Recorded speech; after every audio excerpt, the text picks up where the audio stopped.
Նախ Նիկոլ Փաշինյանն այցելեց Ալբանիա։ Նրա այցերից, հանդիպում, բանակցություններից, հատկապես երբ այցը Ռուսաստանի Դաշնություն է, բանակցություններն էլ Էրդողանի ու Ալիևի հետ,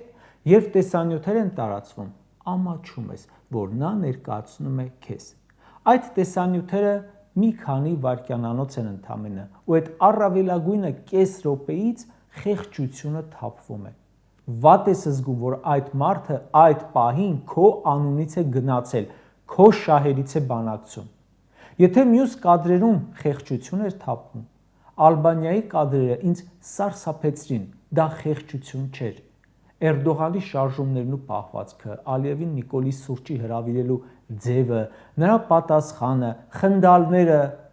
երկրորդ նախագահն ասում է, Նիկոլի, Ալիևի ու Էրդողանի շփումները նման են տիրոջ ու ծառայի շփումների։ Ու եթե կես րոպեանոց վիդեոյի պատճառով մենք մեզ զգում ենք խայտառակված, բա մտածենք, որ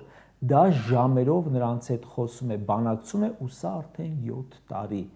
Հետո հարցնում ենք, ինչի մեր սահմանները փոքրանում են, ինչու ենք հանձնում հողեր, պատերազմ պարտվում, զոհեր ունենում։